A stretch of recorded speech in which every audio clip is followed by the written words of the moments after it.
ଆପଣଙ୍କୁ ଗୁରୁଜନ ମାନେ କେବେ ଉପଦେଶ ଦେଇଥିବେ କିମ୍ବା ଅନ୍ୟ କାହାରିକୁ ଉପଦେଶ ଦେଉଥିବାର ଆପଣ ଶୁଣିଥିବେ କି ଏଭଳି କଥା କାହାରିକୁ କହ ନାହିଁ ଯାହା ତାର ଆତ୍ମାକୁ ବାଧିବ। ଆତ୍ମାକୁ ବାଧିଲା ଭଳି କଥା କେବେ କାହାକୁ କହ ନାହିଁ। ନଚେତ ଏଭଳି ଶୁଣିଥିବେ, ଏଭଳି କଥା କାହାକୁ କହ ନାହିଁ ଯାହା ତାର ହୃଦୟକୁ ବାଧିବ। ହୃଦୟକୁ ଆଘାତ କଲା ଭଳି କଥା କେବେ କାହାକୁ କହ ନାହିଁ। ଏଠାରେ ଆମେ ଲକ୍ଷ୍ୟ କଲେ ଯେ ଏ ଦୁଇ ପ୍ରକାର ଉପଦେଶ ପରସ୍ପର ପର୍ଯ୍ୟାୟବାଚୀ ଅଟନ୍ତି। କେବେ ଆମେ ଆତ୍ମା ଜାଗାରେ ହୃଦୟକୁ ବ୍ୟବହାର କରୁ ତ କେବେ ହୃଦୟ ସ୍ଥାନରେ ଆମେ ଆତ୍ମା ଶବ୍ଦ ବ୍ୟବହାର କରୁ। ଏପରି କହିବାର କାରଣ ହେଲା, ଆମେ ବିଶ୍ୱାସ କରୁ କି ହୃଦୟରେ ହିଁ ଆତ୍ମା ବାସ କରେ। କହିବା ପୂର୍ବରୁ ଆମେ ପରୀକ୍ଷା ନିରୀକ୍ଷା କରୁନା କି ଆତ୍ମା ହୃଦୟରେ ବାସ କରେ ନା ନାହିଁ। ନା, ଆମେ ଏପରି କେବେ କରୁନା। ଏନେଇ ପ୍ରଶ୍ନ ମଧ୍ୟ ଆମ ମନକୁ କେବେ ଆସେ ନାହିଁ। ଏ ଧାରଣା ଆମର ଅସ୍ଥି ମଜ୍ଜାଗତ।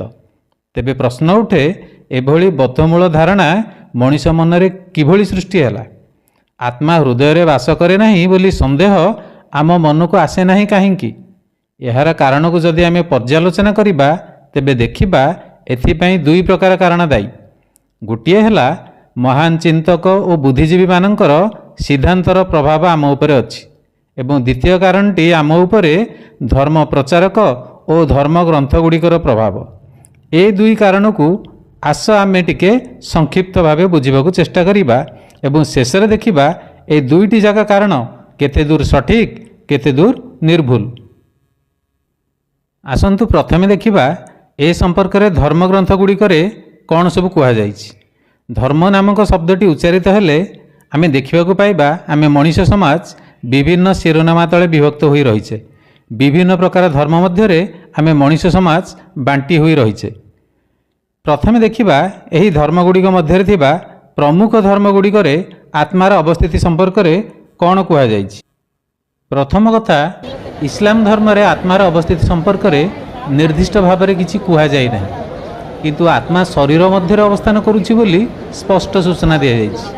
କାରଣ ମୃତ୍ୟୁ ସମୟରେ ଯମ ବା ମୃତ୍ୟୁଦୂତ ଆସି ଆତ୍ମାକୁ ନେଇ ଭଗବାନଙ୍କ ନିକଟକୁ ଚାଲି ଯାଇଥାଏ ବୋଲି ଉଲ୍ଲେଖ ଅଛି। ଆପଣ ଯଦି ଧର୍ମଗ୍ରନ୍ଥ କୁରାନ ପଢ଼ିବେ ତେବେ ପାଇବେ ଯେଉଁଠାରେ ଚେତନ ଗୁଣ ଯଥା ଭାବନା, ଚିନ୍ତା, ବିଚାର ଆଦି ଉଲ୍ଲେଖ ଅଛି, ସେଠାରେ ହୃଦୟ ଶବ୍ଦଟି ହିଁ ବର୍ଣ୍ଣନା କରାଯାଇଛି। ଅତଏବ ଇସଲାମ ଆତ୍ମାର ଅବସ୍ଥାନ ନେଇ ପ୍ରତ୍ୟକ୍ଷ ଭାବେ କିଛି କହୁନଥିବା ବେଳେ ପରୋକ୍ଷ ଭାବେ ଆତ୍ମାର ଅବସ୍ଥାନ ହୃଦୟରେ ବୋଲି ସୂଚାଉଛି। ଏଥିପାଇଁ ଇସଲାମ ଧର୍ମ ପ୍ରଚାରକମାନଙ୍କ ବକ୍ତବ୍ୟରେ ଆମେ ଲକ୍ଷ୍ୟ କରିବା ହୃଦୟ ବା ଦିଲ୍ ଶବ୍ଦର ଉଚ୍ଚାରଣ ସେମାନଙ୍କ ବକ୍ତବ୍ୟରୁ ଆମେ ଅଧିକାଂଶ ସମୟ ଶୁଣିବାକୁ ପାଉ। ଇସଲାମ ପରେ ଅନ୍ୟ ଏକ ପ୍ରମୁଖ ଧର୍ମ ଖ୍ରୀଷ୍ଟ ଧର୍ମ ଏବଂ ଇହୁଦୀ ଧର୍ମ, ଏଠାରେ ମଧ୍ୟ ଏକା କଥା ଦେଖିବାକୁ ମିଳେ। ଏହି ତିନୋଟି ଧର୍ମ ଯଥା ଇସଲାମ, ଖ୍ରୀଷ୍ଟିଆନ ଏବଂ ଇହୁଦୀ, ଏମାନଙ୍କ ମଧ୍ୟରେ ବହୁଳ ସମାନତା ଅଛି। ଏମାନେ ଗୋଟିଏ ଧର୍ମଧାରାର ଅଟନ୍ତି। ଏମାନେ ସମସ୍ତେ ଆବ୍ରାହିମିକ ରିଲିଜିଅନ୍ ଅଟନ୍ତି। ତେଣୁ ଏ ତିନୋଟି ଧର୍ମରେ ଆମେ ସମାନ ଧାରଣା ଦେଖିବାକୁ ପାଉ। ତେବେ ଆତ୍ମାର ଅବସ୍ଥାନ ଜୀବ ଶରୀରର ହୃଦୟରେ ଏକଥା ନିର୍ମଳ ଭାବେ ବର୍ଣ୍ଣିତ ଅଛି ବ୍ରାହ୍ମଣ ଧର୍ମଗ୍ରନ୍ଥମାନଙ୍କରେ। ମୁଣ୍ଡକ ଉପନିଷଦ ଏବଂ କଠୋପନିଷଦ କୁହେ କି ଶରୀର ମଧ୍ୟରେ ହୃଦୟ ହିଁ ଆତ୍ମାର ଆବାସ ସ୍ଥଳ। କଠୋପନିଷଦ କହେ ହୃଦୟ ଓ ଆତ୍ମା ପରସ୍ପର ପର୍ଯ୍ୟାୟବାଚୀ ଅଟନ୍ତି, ଅର୍ଥାତ୍ ଆତ୍ମା କହିଲେ ହୃଦୟ ଏବଂ ହୃଦୟ କହିଲେ ଆତ୍ମାକୁ ହିଁ ବୁଝାଏ। ଅତଏବ ଯେତେବେଳେ ଧର୍ମଗ୍ରନ୍ଥ ଓ ଧର୍ମ ପ୍ରଚାରକମାନେ ପ୍ରଚାର ପ୍ରସାର କରନ୍ତି କି ଶରୀର ମଧ୍ୟରେ ଆତ୍ମା ଅଛି ଏବଂ ଏହା ହୃଦୟ ମଧ୍ୟରେ ଅଛି, ସେତେବେଳେ ସାଧାରଣ ମଣିଷଟିଏ ତାର ସରଳ ମନରେ ଏହି କଥାକୁ ଗ୍ରହଣ କରିନିଏ। ଏହା ତାର ବିଶ୍ୱାସ ନୁହେଁ ବରଂ ଅଭ୍ୟାସରେ ପଡ଼ିଯାଇଥାଏ।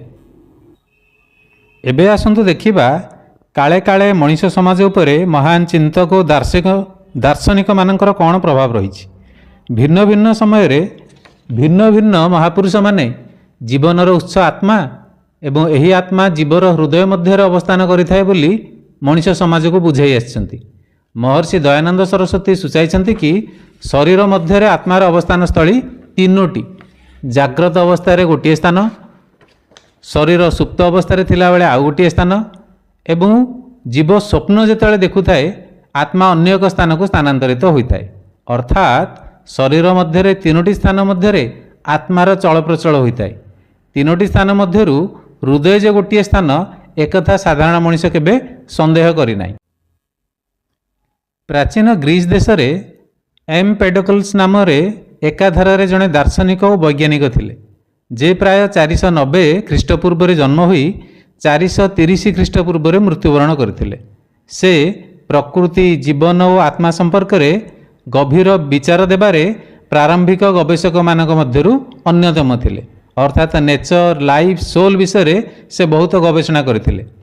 शरीर मध्य आत्मा केउंठी थाए ए संपर्क में मत देई एम्पेडोक्लस कहिथिले कि आत्मार संबंध मुख्य रूप से हृदय सहित। हृदय चतुर्पार्श्व थिबा रक्त रे आत्मा थाए। जीवर चिंता शक्ति और बुझिबा शक्तिर केन्द्र हृदय और तार चतुर्पार्श्व बोली एम्पेडोक्लस कहूथिले। ये तो गला ख्रीष्टपूर्व कथा। एबे आस देखिबा ख्रीष्ट पर कथा। 129 ख्रीष्टाब्द गालेन नामक जड़े दार्शनिक और चिकित्सक रोम साम्राज्य जन्म होते। से शरीर मस्तिष्क एवं आत्मा मध्य थिबा संपर्क उपरे बहुत गवेषणा करथिले। अर्थात जीवर बॉडी ब्रेन एवं सोल मध्य कौन संपर्क अच्छी से संपर्क रे से गवेषणा एवं आलोकपात करथिले। गालेन विचार देथिले कि आत्मा शरीर मध्य तीनोटी स्थान मध्य सहावस्थान करिथाए बा प्लेस इंटरचेंज करिथाए। चेतन गुण गुड़िक जथा भावना साहस उत्साह आदि जीव प्रकट कला बेले आत्मा हृदय रे सहावस्थान करिथाए। एही गुण गुड़िक हृदय ही परिस्फुटित होइथाए बोली गालेन कहिथिले। आमे भी जानिले केवल यही दार्शनिक माने आमको विश्वास देई नाहंती कि आत्मा शरीर मध्य हृदय रे वास करिथाए। बरु आमे देखिले आमर विभिन्न धर्मग्रंथ और धर्म प्रचारक माने मध्य आमको विश्वास देई थांती कि आत्मा बा सोल बा रूह जीव शरीर मध्य थिबा हृदय रे थाए। तेबे प्रश्न उठे ए विश्वास ए विचार केते दूर सत्य केते दूर वास्तव।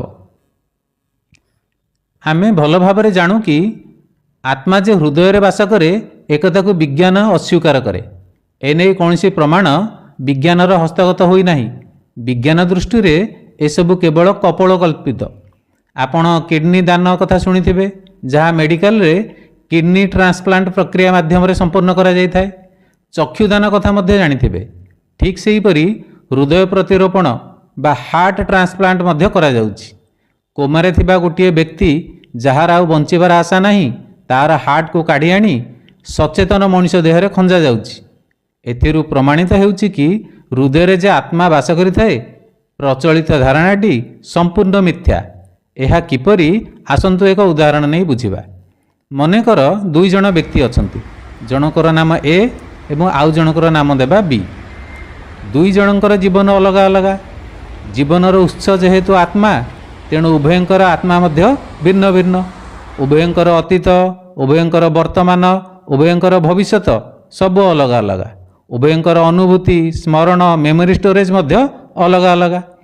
जदि ए नामक व्यक्तिर शरीररू हार्ट को काढ़ी आनी बीर अकामी हार्ट स्थान रे प्रतिरोपण करा जाए एवं ऑपरेशन पर बीर चेता फेरी आसे तेबे बी नामक व्यक्तिटी बी ही रहिबो। से ए नामक व्यक्ति हो जीव नहीं। ए र बापा को बी निज बापा बोली कहिबो नहीं। बी निजर बापा को बापा बोली ही डाकिबो। ऑपरेशन पूर्वरु बी जो मनुष्य थिला ऑपरेशन पर बी से ही समान मनुष्य होई रहिबो। किंतु ए आउ पूर्व परि बंची रही नथिबो। से मरी जाइथिबो। आउ एपटे बी को एक नुआ जीवन मिल जाइथिबो। हार्ट ट्रांसप्लांट होई नथिले बी र हार्ट फेल्ड होई बी मरी थांता। बी र एही नुआ जीवनर उत्स एक नुआ आत्मा अटे एहा प्रमाणित हेउ नाही। ए संपूर्ण प्रक्रिया मध्यरे आत्मार भूमिका शून्य। आपण जदि चिंता करुथिबे ए र मृत्यु सहित ए र आत्मा ता शरीर को छाड़ी चली जाइछि से आत्मा को आपण काहेकि बी र शरीर मध्यरे खोजुचंती तेबे उत्तरटी हला विश्वास अनुसायी आत्मा शरीर छाड़ी गले शरीरर मृत्यु होई थाए। आउ शरीरर मृत्यु अर्थ शरीरर समस्त अंग मानकर मृत्यु। किंतु एठारे ए र हृदयटी तो जीवित अछि।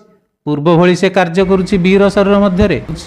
आ बी नामक व्यक्तिटी ए नामक व्यक्तिर हृदय पाई से ए होई जाय नहीं। से पूर्व भली बी हेकि ही अछि। जदि आपणक ठारे बुझिबा शक्ति थिबो तेबे आपण बुझी सारिथिबे जे आत्मा हृदय रे वास करिथाए ए धारणाटी कपोलकल्पित ओ अवास्तव। जदि बुझी पारु नाहंती दयाकरी भिडियोटी को आउ थरे सुनि नियंतु। Okay, thank you for watching.